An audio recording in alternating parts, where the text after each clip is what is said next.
কাউকে যেন মজলুম আমরা না বানাই।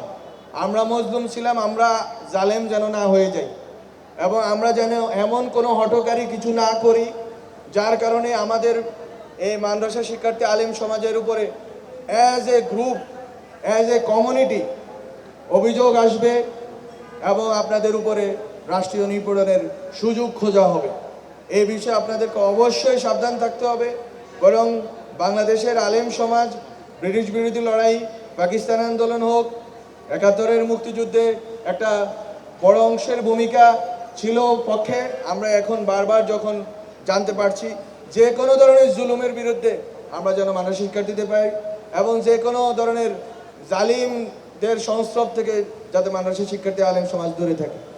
এবং যাত্রাবাড়িতে যারা লড়াই করছিলেন তাদের দেখে মনে হচ্ছিল, তাদের যেই কথাগুলো আমরা শুনি, যারা শহীদ হয়েছেন তাদের সংখ্যা যখন দেখি যে ১০০-র উপরে বাংলাদেশের ছাত্র শহীদ হয়েছে, তখন আমরা বুঝতে পারি যে এই ফ্যাসিবাদী ব্যবস্থার বিরুদ্ধে কত ঘৃণা, কত ক্ষোভ জমেছিল, এবং এই ব্যবস্থাকে মূলোৎপাটনের জন্য কত আকাঙ্ক্ষা তাদের মনে ছিল, যে তারা তাদের জীবন কোরবানি করে দিয়েছে। আমরা তাদের আজকে সশ্রদ্ধ সালাম জানাই এবং তাদের আত্মার মাগফিরাত কামনা করি। আল্লাহ যেন তাদেরকে শাহাদাতের উচ্চ মাকাম দান করেন। আমার আজকে বেশি কিছু বলার নাই।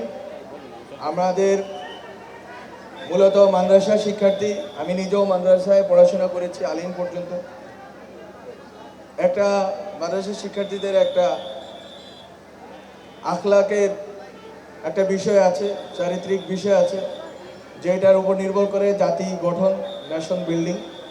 আমি মনে করি ওই জায়গায় আমাদেরকে অনেক গুরুত্ব দেওয়া দরকার, এবং ওই নৈতিকতা, ওই আখলাক হয়তো আমাদেরকে সবসময় জুলুমের বিরুদ্ধে দাঁড়াতে অনুপ্রেরণা দেয়, এবং এই আখলাকটাকে সব ধরনের জুলুমের বিরুদ্ধে আসলে আমাদেরকে পাথেয় হিসাবে নেওয়া উচিত।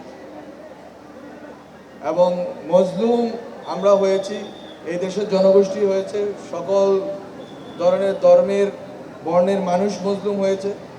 ফলে যেই জিনিসটা দরকার সেটা হচ্ছে আপনারাও মজলুম, যে বিভিন্ন বর্ণের ধর্মের মানুষ মজলুম, সবার মধ্যে একটা ঐক্য দরকার। সে ঐক্য হওয়া উচিত জুলুমের বিরুদ্ধে, পেশিবাদের বিরুদ্ধে, এবং যাতে কোনোভাবেই আওয়ামী লীগের পেশিবাদী মতাদর্শ বাংলাদেশে আর কখনো ফিরে না আসতে পারে। কোনোভাবেই শুধু মাদ্রাসা শিক্ষার্থী আলেম সমাজ নয়, বাংলাদেশের কোনো নাগরিকের জীবনকে যেন এক্সপেন্ডেবল মনে না করতে পারে, যে মারলাম তো কি হয়েছে। এবং যেন কোনো প্রধানমন্ত্রী সংসদে দাঁড়িয়ে না বলতে পারে রং মেঘে শুয়েছিল, ওরা শহীদ হয়নি। তো এই ঔদ্ধত্য যেন আর কেউ না দেখাতে পারে কোনো মজলুমের বিরুদ্ধে।